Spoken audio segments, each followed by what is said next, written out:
All right, welcome back to Coffee, Conversations, and Badasses podcast. Now, listeners, viewers, I know you're watching. I know you're listening. Hit that subscribe button. Hit that like button. Let's get the alerts going so you know the newest and greatest and latest episodes coming up.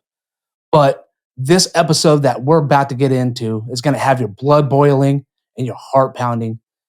And without further ado, this is Angela Mayora. How are you doing today? I'm doing fantastic. Thank you so much for having me today. Absolutely. Thanks for coming on. Now, your story is kind of very, I wouldn't say unique, but unique. You were a victim of childhood trauma by your mother. Correct. Walk us through how did it start? What's your first recollection of this stuff happening? Yeah, I mean, to be honest, I pretty much blocked out most of the first 10 years of my life because it was so traumatic. My mom tortured us. She did various things. Something that I can vividly remember her doing is one of her favorite things to do to us was stab us with forks. So it was me, my brother, and my sister. I was the middle child. My brother was younger. My sister was older. But she used to stab us with forks, hit us, beat us with spatulas. She threw me outside in the snow naked when I was 11 years old, that I stood out there for a half an hour, just hanging out until I was allowed to come back in. So it was just a lot of that my entire, for the first 14 years of my life. Wow. That is very hard to one, even just to comprehend and hear. But when people go through this trauma at a young age, it really does something to us developmentally. Like, wouldn't you agree? Like, wouldn't you say it blocks something out and creates more difficulties going through like school, life, social? Yeah, absolutely. I mean, I have to this day, I have no idea how I got through school and graduated high school. I was absolutely 100% of the time not present. I was just scared all the time. I was just a little scared little girl, and I just didn't know when the next violent thing was going to happen. And I was in a constant hypervigilant state, and it was not good. But your mom wasn't just somebody just working an office job 9 to 5. Your mom was actually somebody who served and protected the citizens of a city. She was a police officer, correct? Correct. She was a San Diego police officer. I remember her one time when I was younger, picking me up in her police car, and I was remembering feeling like, wow, I want to do this. Even though she abused me, I wanted so much for her to be proud of me, and I wanted to be like her. And yeah, she was a police officer. And when the cops came, when she would beat us up or beat my stepdad up, they would come in the house and they would see her police picture up on the wall, and immediately my stepdad would be in handcuffs, no questions asked, and we would be sent to our rooms. Like, she never had to face any consequences. Not only was she a police officer, but she held the key to a vault for Union Bank of California. She drove a bus for San Diego Transit, one of those huge buses with the accordion in the middle. So she always had, great careers, but she was abusive. Wow. So her abusive kind of led to her changing careers often just because of an addiction, possibly? Yes, I didn't realize that until I was older and I actually saw the pattern and I understood the pattern. But I mean, I can't say for certain, but I believe so. Actually, I do recall that she did lose her job at Union Bank of California because she would go into work drunk and she messed up on the money one too many times. She wasn't balancing at the end of the day properly, so they ended up firing her from that position. It's weird what addiction does to people because it allows people an avenue to escape, but then allows for another type of abuse to happen in people's homes. I've witnessed it when I was a young kid with my uncle and my aunt. My uncle would get drunk and he would just, after about 5 or 6 beers, he would take all his rage and frustration out on her. She didn't do anything wrong. It was just whatever he had pent up growing up. So, and there's no excuse. Alcoholics and drug addicts, there's no excuse for abuse, especially an innocent child. stabbing you with forks, throwing you outside in the snow. Like that's pure evil right there. That is evil intentions. But you went through high school and you graduated, which speaks volumes because that's a difficult thing to do with your social pressure. Now, what happened when you didn't live with your mom at a certain age, right? You kind of moved on. Yes, when I was 5 years old, the social workers and the police came in and took us away just for 2 weeks, and then they gave us back to her. I was in a foster home for 2 short weeks with my sister. My brother was little. I was 5, so my brother was 4. He was younger. He went to stay with our great aunt and uncle, and we went into a foster home just for 2 weeks, where I was abused by the foster children there. And the foster parents, when I told them, they just sent me to my room. It was physical abuse. They would just hit me and things like that. But yeah, that lasted for 2 weeks. And then when I was 14 years old, I got taken away and went with my great aunt and uncle for a bit, but then into foster care. So from 14 to 18 years old, I was in 16 foster homes and 6 high schools here in San Diego. Wow. Wow. And you still be able to graduate. That's amazing. So going through foster homes, how was that experience? Because the first time you went in there at age 5, you were abused. So you already had this kind of like premonition of like, holy crap, I know what I'm getting myself into going into a foster home. Did that carry over when you were like 16? Did the abuse keep going in these different foster homes?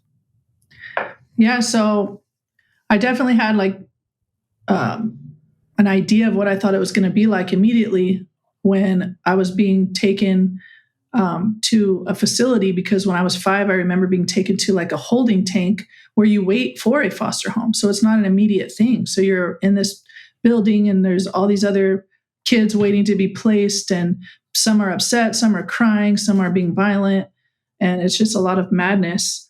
But when I was 14, I was put there for probably a good month, just waiting for a foster home. And my psychologist decided that he wanted to be my foster parent, the one that had been seeing me for a month. So he went through the process and became my foster parent. I went to live with him, and he ended up being an alcoholic. He didn't abuse me, but every night he would get home and go in his room and get drunk. I was allowed to go in there if I had a question for him, or I needed to ask him something, or I needed help with something, but he would just lay there and be drunk. And I just remember smelling the liquor, and it really affected me in a bad way. How did you get out of that foster house? I got on the phone with my social worker, and I told her, because I wanted to die. I was suicidal because I couldn't believe that they took me away from one alcoholic and put me with another. I was baffled. And I got on the phone with my social worker and I asked to be removed from the home. And she removed me, and I went back to the holding tank. So not only was I in and out of 16 foster homes, I mean, that was 16 times that I was sitting in this place waiting for a home. Wow. I can't imagine, going through that, because one a sense of family is just gone, right? Sense of security is just that's not even a thing for you as a kid. How did you feel secure enough going into a home, and what made you decide to switch out of a different home? Was it one alcoholic house to another or one abusive house to another? Is that why so many transitions in the foster care system? Yeah, no. So, I mean, it wasn't me, right? Like, I was a fairly good kid considering everything that I had been through. I was in survival mode, So when it was time to move on, like, here we go, like, put my bootstraps on and freaking let's do this. And I just went in with a positive attitude, as positive as it could be. And the reason I moved around so much was because I couldn't stand being somewhere where I knew that I was only there because they were getting paid. Like, they wouldn't take care of me. They would get paid to have me, but I needed underwear, I needed toothpaste, I needed things, and they didn't care. They didn't ask me if I needed help with my homework. And the second I figured out that I was just there because they were getting money, I got on the phone with my attorney and my social worker, and I got moved. I didn't want anything to do with it. But I wasn't abused, except for that when I was 5. but nobody abused me in any of my foster homes. Oh, wow. That's really good. I think it's the commonality with a lot of people is they only take foster kids in because they get paid. So they don't really have to, I don't know if they don't have to work. I'm not going to say that, but it seems like most people who are doing foster care are fostering several kids and they don't typically work or they have an addiction. Have you ever thought about like, how would you change the system, the foster care system? I would 100% make sure that the interview process was more intense. I don't know exactly how the process is now. Like, I would definitely recommend that they interview people in their lives to see what kind of person they are, to show some sort of caring nature that they would have. When I was 18, they just kicked me out. I was out in the world on my own and I had no clue. Like, I hear now in San Diego that they have extended it to 21, where even if you leave the state, at least somebody's calling you and checking on you. But back when I was a foster kid, it wasn't like that. Well, the track record speaks for itself. If you have a family that's a foster care family and they have people constantly coming in, coming out, asking to leave, that would be a sign there's a problem. That's a sign that they're not getting taken care of, right? I mean, that's how I see it. Like, you went from 16 foster homes. Wow, how come we couldn't have done one or two and getting a kid into a caring family to take care of that child? Yeah, they saw me as the problem. I was the problem in the system's eyes. I was the problem, and they were actually threatening me to put me in a group home, which would mean just this big house with all these other foster kids and like a couple of adults watching us and like taking care of us, if you will. And to me, I was not having that. That was going to feel like prison to me. I didn't want that. Sure. I can only imagine you didn't want it. Now, going through the foster care system, do they give you like a psychologist or psychiatrist, or are you getting any kind of help? Because obviously you've gone through something to be put into a foster care system. Yes, I was court ordered to see a psychologist along the way, and I was very resistant to that at that age. I would go in and I would say, "Hi, how are you?" And then I would just shut down. I would just stare at the person. I remember this one psychologist in particular. I would literally stare at her for an hour. I didn't want to participate. Wow. Do you know why? Do you know why now? Why you didn't want to participate? Yeah, I didn't want to talk to a stranger. I didn't feel like they would understand. Adults weren't safe to me. That's powerful. That's some powerful shit right there. That chills me to the fucking bone. Really does. And it strikes a nerve because this is America. We can do so much better than that. And I'm hoping that the foster care system has been changed. You know, it's the government system, so it moves at a very snail's pace, and it takes a lot of things for it happen for it to change. But, you know, for all the kids that are going through foster care system now, how would what kind of nugget of advice would you give them? Because you spoke on a little bit, you touched on a little bit that you were suicidal. I imagine that you weren't the only one going through the system that felt the same way. Yeah, I would absolutely encourage them to speak up in those counseling appointments. You know, I know now how much, because I was, as an adult, in psychotherapy for 17 years, and it helped me tremendously to get where I'm at today. And back then, if I would have started and talked and trusted that adult, then things could have been, I believe, way different. But I would just want to tell any foster kid that's going through what I went through right now that there is hope, and that their circumstances do not define them. Their decisions define them. That's great advice. That's great advice. So when you turned 18, kicked you out, how'd you navigate to this new world? I mean, you've already navigated this world in probably had to grow up quite a bit, just in and out of different places. How'd you navigate the new world? Yeah, so as I was approaching 18 years old, I was getting hounded a lot by my social worker and my attorney and all the adults that cared about me, because I really believe that those people did care about me. They kept asking me, "What are you going to do? You're about to be 18. Like, what are you going to do for a job? Have you thought about it? Like, what's going to happen?" And I said, "I've been telling you guys for years that I'm getting a basketball scholarship." And I was like 1 month away from turning 18. And they said, "Well, have you gotten any offers yet? Like, what's going to be happening?" And I said, "No, not yet, but I'm going to get a basketball scholarship. Like, please back off. Like, it's going to happen." And I had my all-star game at the end of my senior year, and I lit it up. I had 33 points, and we ended up losing by 1 point, but I don't want to talk about that. And my friend on my team, her dad put together a highlight tape of me for two seasons, and he sent it all around the country, and I did get a basketball scholarship. So for me, that, I was really happy because I was able to get away from San Diego. I had 2 recruiting trips to Hutchinson, Kansas and Sheridan, Wyoming, and I picked Sheridan, and I was able to get away from my mom. And I took my girlfriend with me at the time to my scholarship, and I told everyone to the college, and I told everyone that she was my cousin, because I didn't know how they felt about homosexuality in Wyoming, and I didn't want to put myself or her in danger. So that's how I kicked off my adulthood, if you will.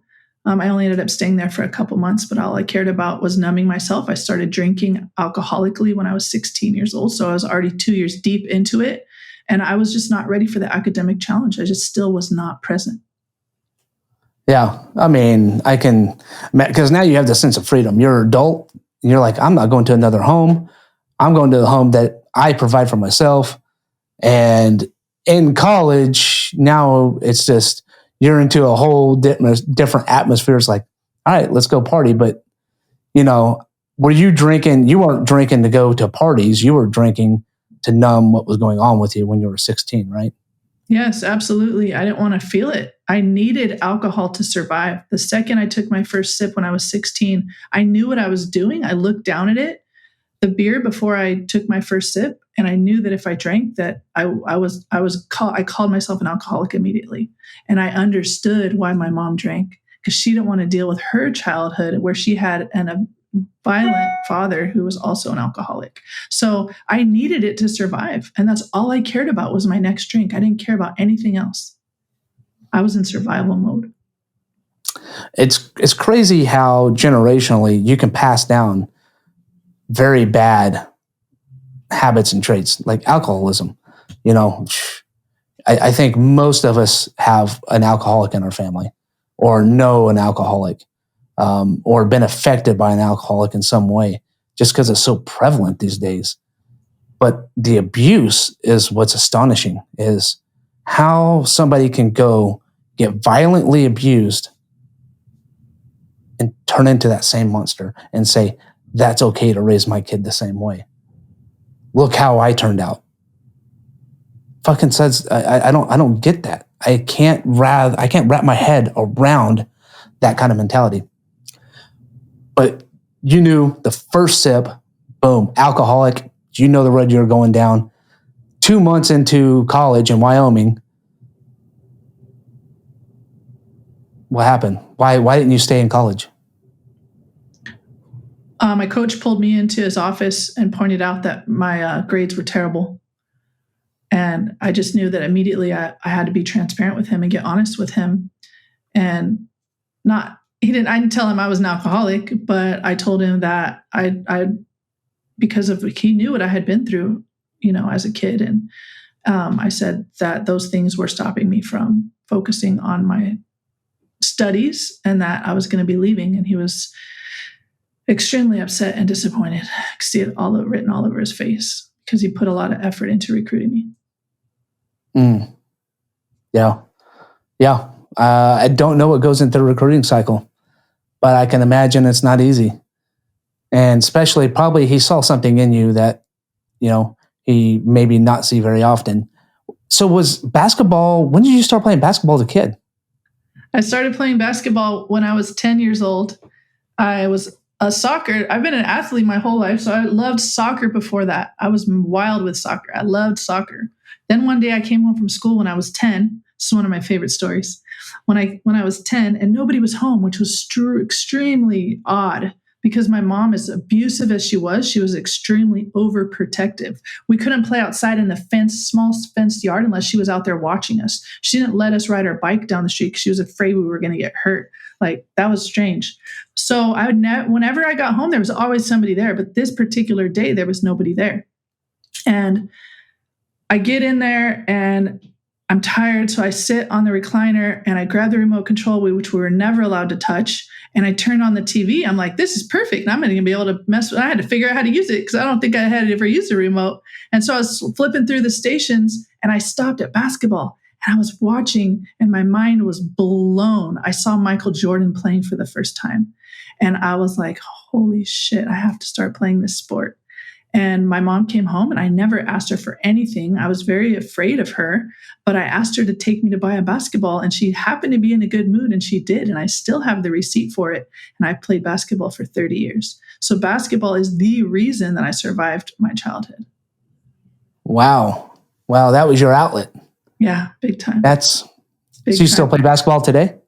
I shoot around, nothing too crazy. But my mom used it against me too, though. Like, I started playing on a team when we were living in Ohio. And then, she knew how much I loved Michael Jordan and she would be racist about that. And she knew that he had a game that night and I'd love to sit on her bedroom floor and watch it. And she would punish me by telling me I couldn't watch it. So, but it didn't affect me. I would close my eyes and see him playing, I was obsessed with basketball. That was like what I used to survive. Damn. Used to carry my basketball with me. I used to sleep with my basketball. Always had my basketball. I would play in the rain and everybody at school was like, what is she doing? And I said, I'm out here to be the best. And I was the best.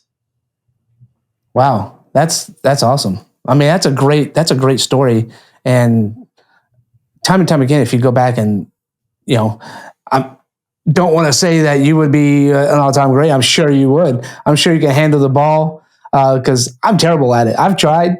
Oh man, it's like two left feet out there on the field. I don't even know why. I'm pretty athletic, but me and basketball, I try. I like playing basketball as a pastime, but I'm just not I'm the last one to get picked. You have to have extremely high hand-eye coordination. Yeah, I agree. Yeah. I agree. It usually I do. I like football, baseball. I'm decent. Basketball, it eludes me. I go up there and just like, boop. I'm like, what? I didn't even hit the hoop. I mean, like, I totally missed the basket. Like, how'd that happen?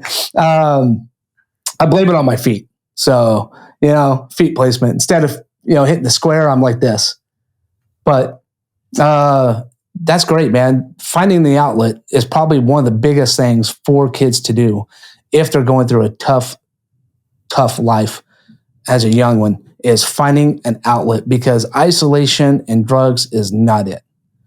If you can find basketball, find soccer, baseball, football, lacrosse, art, reading, some kind of healthy outlet, you're probably going to come out okay with a little bit more help.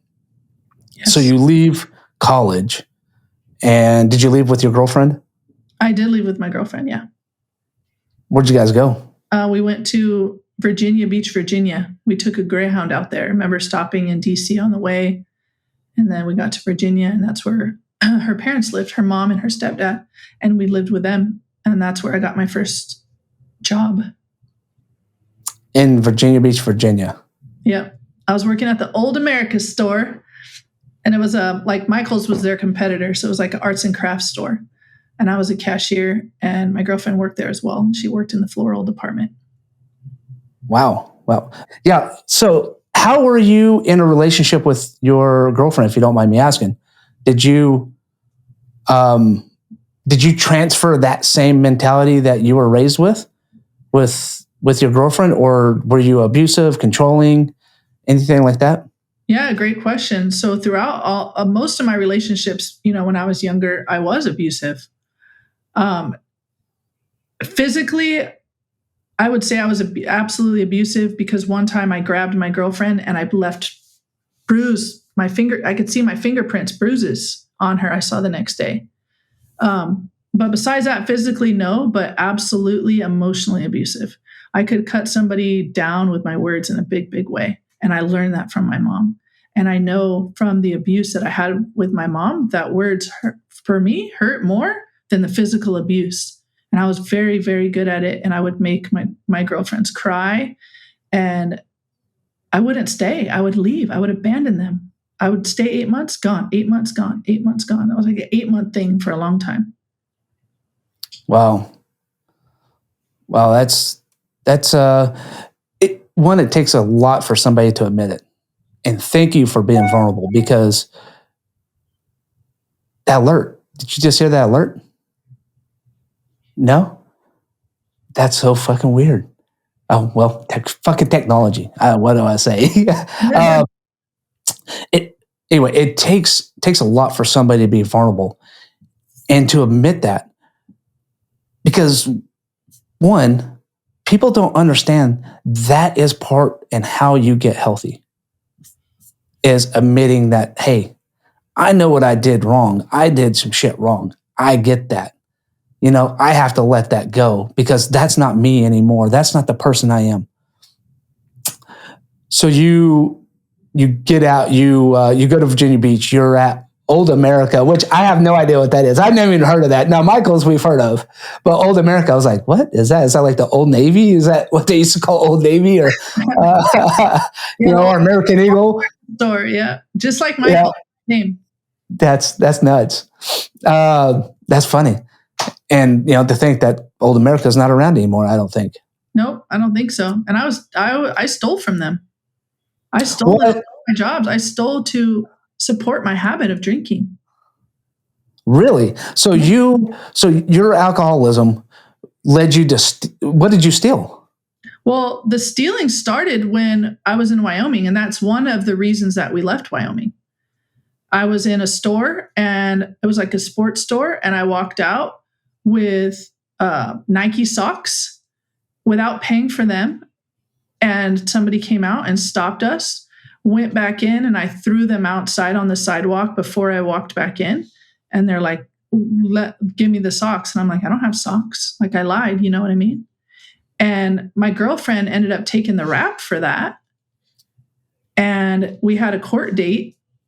And that, combined with me getting pulled in by my coach and doing bad and all of that, then we just left. And then when I was at the Old America store, I was stealing as well from the cash register, and I never got caught. Wow. Any kind of store, I'm surprised how they didn't catch you. But I imagine you weren't taking $200 or $300 at a time. You're probably taking what, $5-10 maybe? 50, 100. No shit. Yeah. And how long did you work at Old America? I was probably there like 3 months. Okay, gotcha. Yeah. So just about enough time for them to really start catching on and see if there was something there. Maybe. I dipped, so I don't know. Yeah, deuces. I got to go to my next victim. See you later, guys. These are not things that I'm proud of, but I want to be honest with our listeners and just let everybody know what share my experience, strength, and hope, say where I was and where I'm at today, and be honest. That's why we showcase. That's why we tell our stories, because we have to say what happened to us when we're younger to get where we are today. If we just go right directly where we're at today, people will be like, well, this guy never lived a life. This woman never lived a life. I'll share a story that I don't think I have never shared publicly. So you're going to hear this for the first time. I was 16 years old, and I was going to my mom's house at the marina, Lake Tenkiller, Oklahoma. And I didn't have swim trunks. So I stopped in the mall. I can't remember if it was JCPenney's or Macy's. Stopped in the mall along the way in Shawnee. Walked in there. And I've never stolen anything in my life. But I didn't have swim trunks. I wasn't going to show up to the marina without swimming trunks. So I get several pairs of shorts and swimming trunks. But everything else was just a facade. The one pair that I really wanted, I folded them up and I put in the middle So when they gave me the tag for however many items of clothing I had, they didn't catch the one in the middle.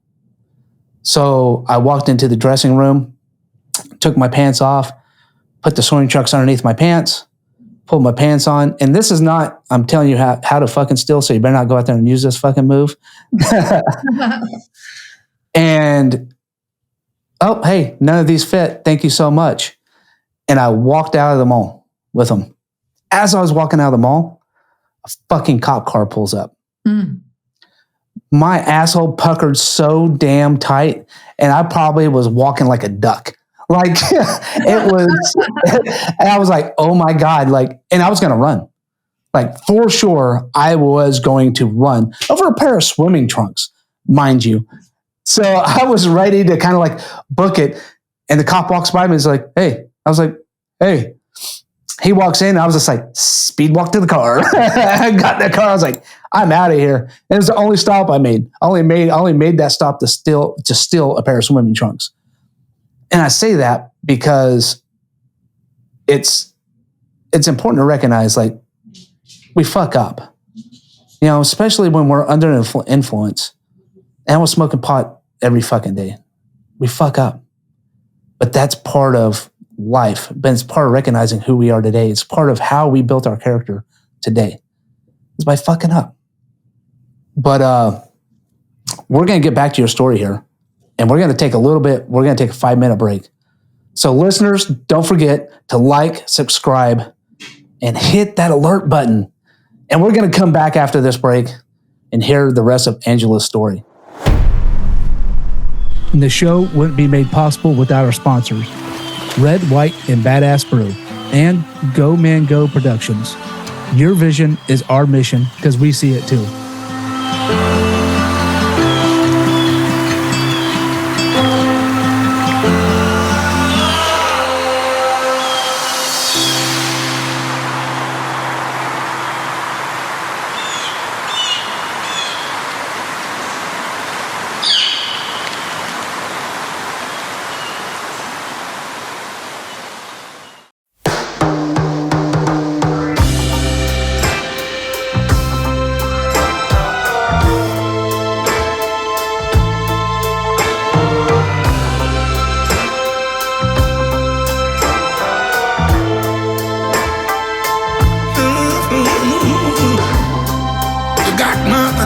Baby,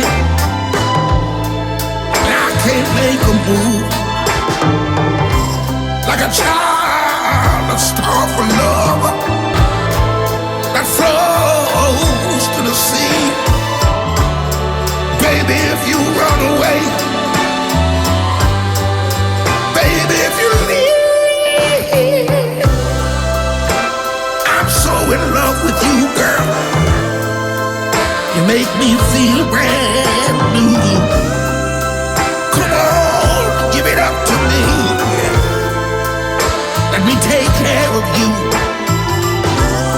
I know that your mama said I'm gonna make you cry all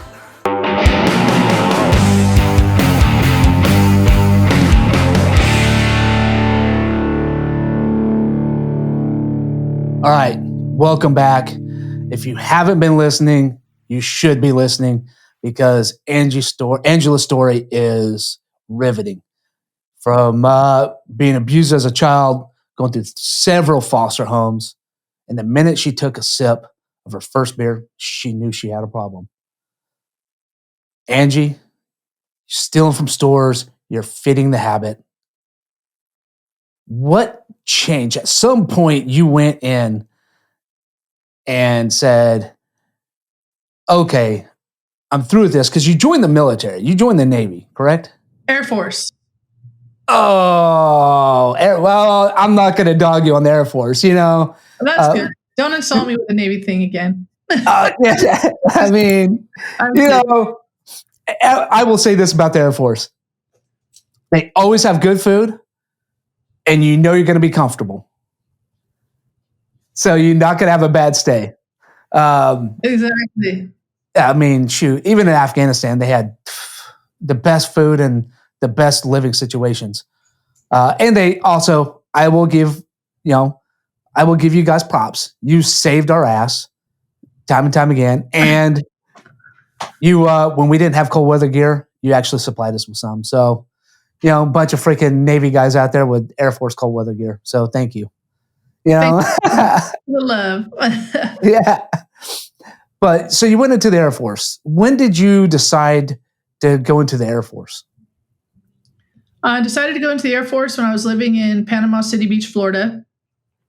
I was out there with one of my girlfriends, a different girlfriend, because I was relationship to relationship. And I was working at Walmart. And so I'm 20 years old. I'm working at Walmart, and I'm working at a car wash on the beach in Panama City Beach, Florida. And I was just at Walmart one day working the cash register, and it just occurred to me. Started thinking about it. I was like, my sister is 22. She has her master's degree, and my brother is just joined the Marine Corps. What in the world am I doing working at Walmart? So I went home that night and I told my girlfriend that I'm leaving, and I packed up the car and my 86 Chevy Cavalier, and I drove across the country to San Diego, and I joined the United States Air Force. They have offices closer than in San Diego. Right? Like, it's not the only one. I know. I just wanted to be near my family and just do it there. Yeah. Oh, gotcha. So it was more to come home, kind of. And when you say family, what family are you talking about? My great aunt. She was very pivotal in my upbringing. My great aunt, my great uncle. My great uncle died when I was. Her husband died when I was 16. She was still around, and she was everything to me. So, her place was my home. Okay. That's a big part of your story is these pivotal people in your life. Now, you San Diego, join the Air Force. What did you do in the Air Force? Security forces. All right. Police, yeah. All right. So you're kind of following in that same footsteps. Yep. As your mom, and all the signs are there. You're still an alcoholic. You're in the police force in the Air Force. And was that the career that you loved? Did you grow to love law enforcement? No, but it's still what I wanted to do, because my mom told me that I was dumb when I was a kid, and I believed her. She told me that I was dumb and that I was going to fail at everything that I did, and I was never going to amount to anything, and I believed her. And I knew the career path of law enforcement for me in my mind was doable, because I didn't need a college education to do that. So my plan was to join the Air Force, to be a police officer. I scored very high on my ASVAB. My recruiter tried for days to talk me out of being security forces, because he said I could have all these other great careers, but I didn't want it because I didn't think I was smart enough. And I knew that once I got out of the Air Force, that my goal was to be a police officer or a correctional officer, and I didn't need a college education for that. So you didn't stay 20 years, obviously. Nope. In the Air Force. I signed for 6. I did 3.5. Oh, what happened? What cut the career short? Heel spurs. I developed plantar fasciitis, pains in my heels. They did surgery on my left heel, and 2 weeks later they called me in to check on my status, and I came in on crutches, and I said I was still in pain, and they said bye-bye. They medically discharged me. Oh, wow. That quick. Like, they didn't even try to do any other remedial. They're just like, yep, ain't gonna heal. See ya. Yep. How'd you take that? I was very happy. Really? I was miserable in Las Vegas. It didn't matter where I was or what I was doing. I was not comfortable in my own skin. But particularly Vegas, it was a terrible place to be. It's great to go for a few days to be on the strip and to party and gamble and all that, but to live there in the valley, and the Air Force Base was in North Las Vegas, which was a bad area. Like, I just absolutely hated it there. So when I got told that I don't have to be in the Air Force anymore and then I get to go home, I was very excited. Yeah. So you get, but still you haven't dealt with the alcoholism yet. You're still. So you get out of the Air Force. What'd you do after you get out of the Air Force? I took my girlfriend with me at the time. She was living in Las Vegas with me. They gave me $10,000 severance pay, and we went to San Diego together. And we got an apartment, and we went to IKEA and furnished the apartment. And I told her, you use the car and go figure out what you're going to do. I'll walk around and find a place to work, and I'll just walk to work every day. So I walked down the street to a place called Mailboxes, etc., which is similar, exactly the same thing like as a UPS store. So I got a job there, and I was there for 2.5 years. Yeah. I had no clue what I was going to do. I mean, I thought in my mind, there's no way I can be a cop. I just got medically discharged. I'm disabled veteran. No one's going to hire me. And I didn't even try. And I had no clue what to do. So that's why I just did that transition. So going into the military and transitioning out, I think a lot of us have that same feeling. It's like we're here one day, we got our support one day, we're with our team one day, and then the next fucking day we're just on the street going, where am I at? How am I going to accomplish life? I don't have my support structure. I don't have my guys right here with me. I can't talk to them like I used to. How was that transition? How did you transition from the Air Force, which, Air Force does, I think, a lot of things right, better than the other military, other branches. But that transition, I think, across the board sucks. I don't think it's not taken care of at all. Did they kind of prep you for it? Did you get prepped for that transition? No. They just gave me my $10,000 and said, there's the gate. Have a nice life. Like there was no preparation at all. No transition. They did not help me with my transition at all. Yeah, they didn't send you to like a transition assistance program or nothing? Nothing. Absolutely. Wow. Nope. Nothing. Wow. So everybody listening, this is the stance we need to take because we can do better by our veterans transitioning out of the military. This is a disgrace. This is the best country in the world, and this is how we're treating the people protecting it. Absolutely disgrace. Absolutely. In my mind, I think that the military should help members that are getting out discover their passion. A lot of people think that I need to find my passion. You don't find your passion. It's not something outside of you that you go looking for. Everybody has their passion inside of them. And it's about discovering their passion. Because how can you just go out and get a random job? Like I was in survival mode. That's what I did. If I would have known what my passion is, and I'm aligned with my passion today, there's no limits. But I didn't know that back then, and they didn't help me at all. I was just on my own. Well, I don't know. So it doesn't seem like you did what most veterans do is they go out and they use the post 9/11 bill. That's what I did. Right when I got medically retired, I was like, well, survival mode. How do I have infusion of capital? The GI Bill. That's the fastest way. In 30 days, I can sign up for school. In 2 days, get that rocking and rolling. 30 days later, I'm going to have a check in the bank. I'm going to have some money to live off of. I knew I had my post 9/11 GI Bill, but I didn't know that I would get paid while I went to school. I didn't know that. But besides that, there was no way. I was deep into my alcoholism. I wouldn't have been able to do school at that point in time. Sure. Yeah. And I was dumb. And in my mind, I was dumb. There's no way I could go to college. That was the whole purpose I chose security forces. Yeah. Yeah. I mean, even with other people telling you you're brilliant, you're smart, it doesn't matter how many people tell you unless you believe it yourself. That's the person who has to tell you is you, not anybody else. Because other people can help build you up, but you have to believe it in yourself. It's just the key. That is a key to fucking life. But you go to, then you're feeding the habit. And that's the most important thing. It isn't about putting food on the table, because if you had to choose over a burger or a beer, which one would you choose? The beer. Yeah, right? I don't care how much it was. Right. This is feeding something that you think your body needs more than this. Yeah. So At what point?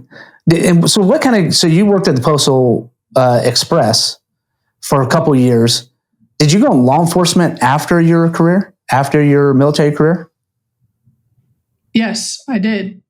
So I had other jobs after mailboxes, etc. But ultimately, I ended up becoming a correctional officer for the state of California.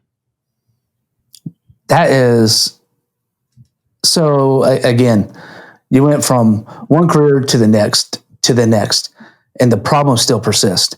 How was it being a correctional officer for the state of California?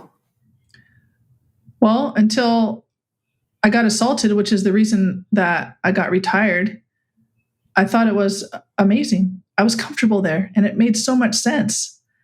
Like, if to me it was fun, it was just a game. Like, I was just hanging out, babysitting grown men, being respectful of their house, but at the same time, I was being disrespectful with certain things that I was doing in the way that I was acting, because it was difficult for me as a female in an all-male institution, and I felt the need to prove myself in certain situations. But after I got assaulted, I had amazing doctors. I never went back after that. I had a psychiatrist and a psychologist that helped me realize why I was comfortable there. I put myself back in my childhood. I inserted myself back in my childhood, not realizing it. It's the most insane thing that I've done to date. I was used to the hypervigilant state. Walking into prison, I had to be in a hypervigilant state. Who's around me? Who's what's happening? Constant hypervigilant state. Like when I was a kid, I was used to the blood, the police, the violence. I was used to it all. It was my comfort zone. So how did you disrespect their home?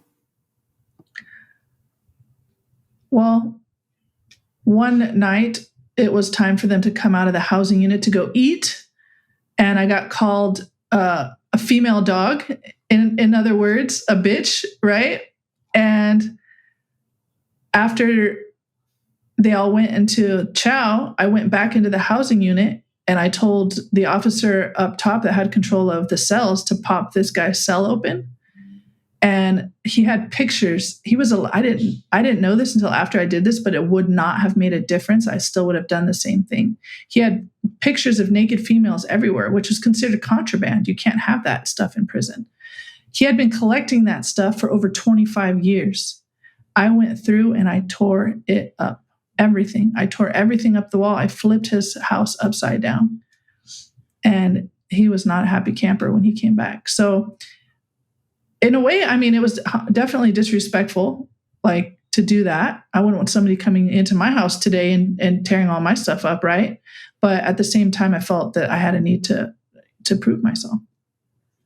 And I take it this guy who's been in the system for 25 years was a lifer? He was a lifer. Yeah, so he didn't have really much to lose. Is that the same guy that assaulted you? No, so a different guy assaulted you? Different guy, yeah. Why would somebody assault a CEO Besides the fact that they have nothing better to do? So yeah. It was one night came over the radio for the officers to step outside of the housing unit because it was voluntary inline where the inmates were allowed to come back into their cells if they wanted to. So I stepped out, and the officer that was supposed to step out with me didn't want to step out because she wanted to sit there at the podium and essentially, in my eyes, be lazy, because they asked us both to step out, and that was like protocol, but she didn't want to. And so I was a little nervous about stepping out by myself on the yard with over 1,000 inmates, but I had no choice. So I stepped out by myself. This inmate was approaching me. He was really, I could tell like something was going to happen. He was really nervous. So I turned around to look at my housing unit to see if my gun was at least watching me, the officer with the gun up at the window, and he wasn't there either. So I was literally by myself. But I knew that he had something or he was up to something. So I asked him to come over to me, and I searched him, and he pushed me, and I hit my head on the ground and got back up, chased after him. My head was bleeding.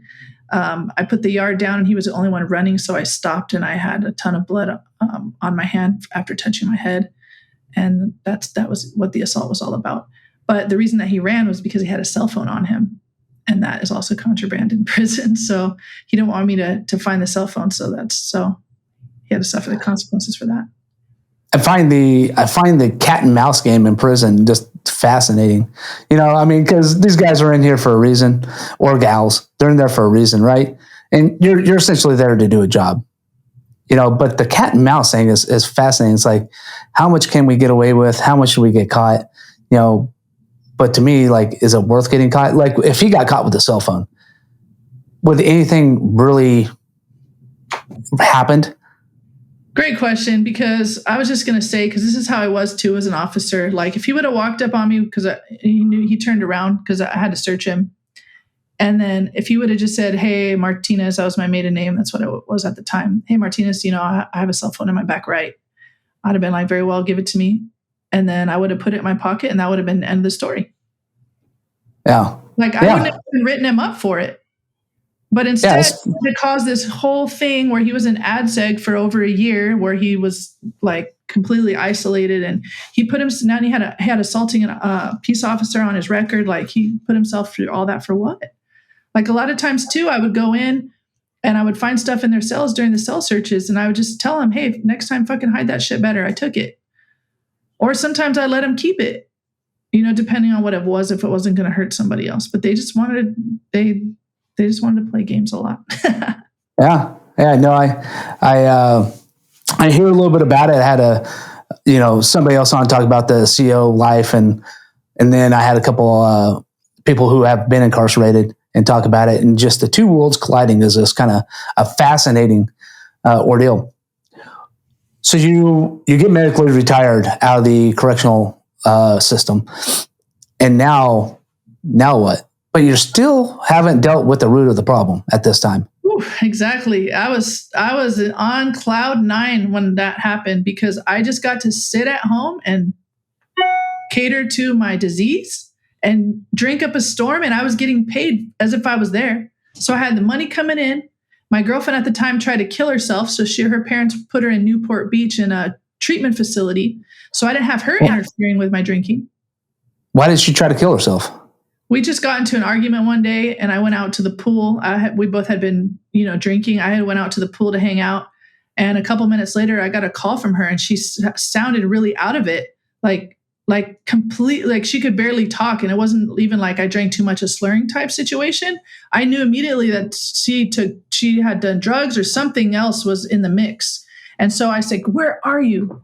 And she wouldn't tell me where she was. So I ran back in the apartment. She wasn't there. And I just got in my car and I started driving around El Cajon. And I had no idea where she was, but I was just driving around like aimlessly. I had no clue. And I happened to find her vehicle, and she was in there, and I thought she was dead. I called 911, but no, she didn't die, and her parents put her in treatment.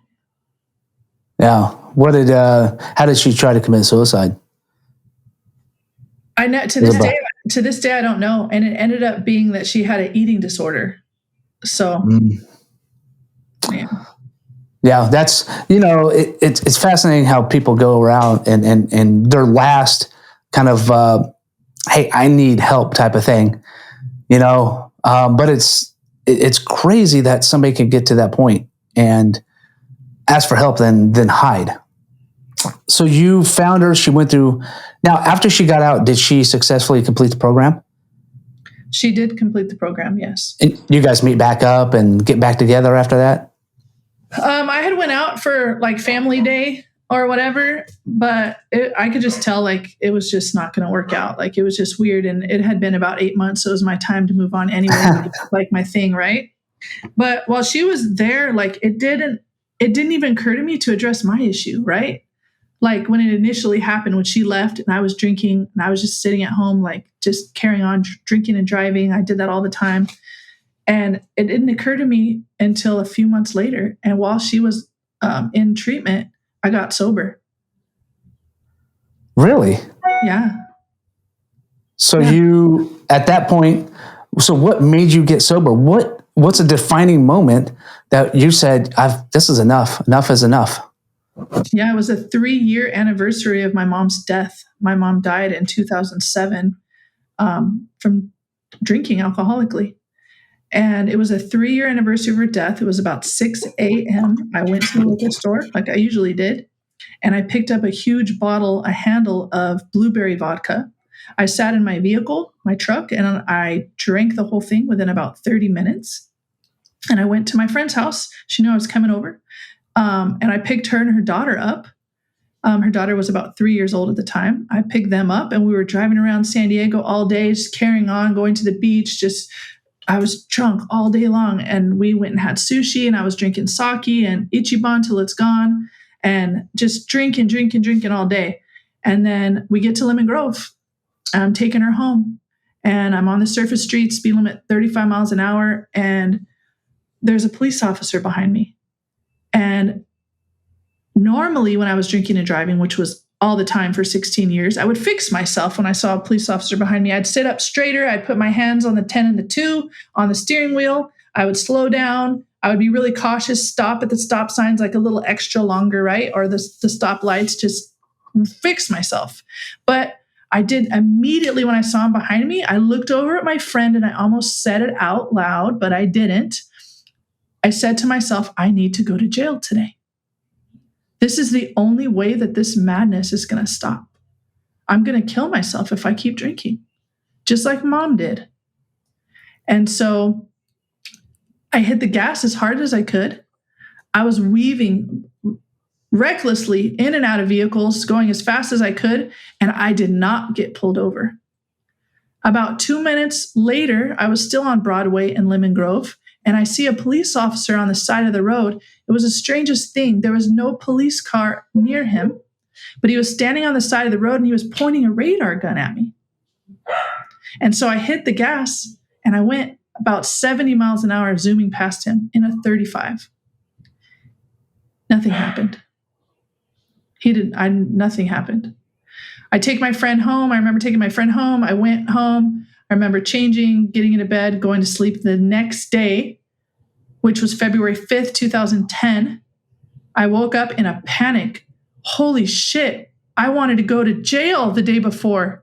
Like, my alcoholism took me to a whole new level. I was a correctional officer that had been assaulted, hanging out at home. And then the next thing you know, like, I wanted to go to jail. Like, that's insanity at its greatest in my mind. And I was so thankful that I remembered. So how did I deal with it? I decided to go drinking that day with my cousin, to have beers at Boll Weevil. And I told him, I'm going to go to a meeting of Alcoholics Anonymous when we're done drinking today. So we had some more beers and I went to my first meeting drunk. Well, tipsy. Wow. I don't think that's a normal thing for people to do. Go out drinking and be like, yep, my last hoorah, then hit an AA meeting. So you went to the AA meeting, and from that day you've been sober? Yeah, I never picked up again. I just took 13 years sober February 6th. No shit. Yeah. Congratulations. Thank you so much. That is amazing to actually hear, because not typically people go down that road of like, my last hoorah, and this is it, and I'm getting help. But I can understand, because the day before, you wanted to die. You wanted to die and go to jail. So now that you are sober, and you've been sober for 13 years, what are you doing now? And what are you doing differently? Because you're not in correctionals anymore. You're not in law enforcement anymore. What are you doing now? Oh, now, 11 months ago, I became an entrepreneur. I was working at Rady Children's Hospital, San Diego. I was there for 9 years. That was one of the biggest blessings of my sobriety. I was there for 9 years, working in the emergency room. And 11 months ago, I decided to walk away to be an entrepreneur. I no longer wanted to work for somebody else, which is what I had been doing my entire life. I discovered my passion because I was sitting in the hospital night after night, knowing that I wanted to leave. And I started writing stuff down. I'm like, what have I been through in my life? What have I experienced? And I looked at those things and I said, I want to be a life coach. I want to help others. I've been through so many things and gotten to the other side of things that I immediately knew that's what I wanted to do. And yeah, that was 11 months ago. And today I own 9 businesses. It was 8 up until yesterday. I own 9 businesses, and I started working on my PhD. Really? So you are now happy, healthy. you work on other people, but life has a funny way of rearing its head sometimes, and you still kind of are going through a little bit because recently something else has kind of happened that hit you kind of close to home, right? Yeah, absolutely. So, yeah, I'm also a motivational speaker, the best motivational speaker on planet Earth and all of the other planets. So I know a lot of things today, right? I've learned like we all do, and I'm a knowledge seeker. But you're absolutely right. Life on life's terms, sometimes stuff's going to come up, and, we don't have control over what happens, but we absolutely have control over how we react. So in October 14th, in the morning of October 14th, I literally left the hospital, walked away from the hospital. And 2 weeks later, after I became an entrepreneur, I got a phone call on October 14th. It was my oldest nephew. And he called to tell me that his mom was dead, my sister. She was found in Oceanside at a bus bench, dead, with a bottle of vodka. And I recently found out that she was so drunk sitting there on the bus bench that she tipped over and broke her own neck. So for the first 2 months, I feel like I handled it as well as I possibly could. She left behind 5 children and a husband with no job. But I paid for everything. I paid for the funeral. I got the family there. I got the flowers. I did feel it. I cried. I was going to AA meetings. I was talking to my sponsor, all the things, right? So that I stayed sober. And come December, I wanted to die. That 2 months, it started eating at me. I started dragging up my childhood stuff, and it was a lot. I couldn't handle it anymore. And I wanted to drink, and I wanted to throw away 12 years of sobriety, and I wanted to jump off the Coronado Bridge here in San Diego. And instead of doing that, because our circumstances don't define us, our decisions do. Instead of doing that, I decided to check myself into a psychiatric hospital. Hands down, the most difficult decision I've made to date in my entire life, because my mindset, don't you know who I am? I'm this professional and I've done all these things, had all these careers.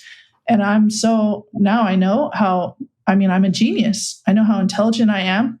And I'm going to put myself in a psychiatric hospital to hang out, with these people that I felt like I was so much better than them. No, I'm not better than anybody. And that's exactly what I did. And I was there voluntarily for 3 days, and I got to the other side of it, and I didn't drink. And here we are. You're still sober. You're still alive, and you're thriving. And that's what's important, is hitting these road bumps in our life.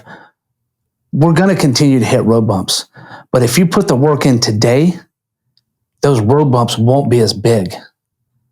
They'll be very tiny and a minimal bump. But you have to put that work in today, right? Yeah, absolutely. So go ahead. No, go ahead. So how would you tell somebody going through this part of their life, dealing with another death in the family, how would you seek out and say, hey, this is my nugget of knowledge. My life coaching experience would say, what? Yeah, so I've had 17 major deaths in my family, including mom and sister. And death is so final. It's not an easy thing.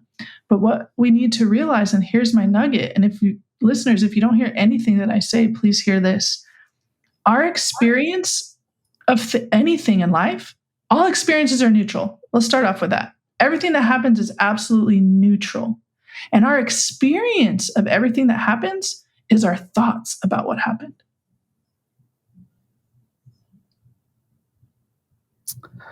Well, that's the thoughts. Thoughts are what haunt us. Actions are what create us.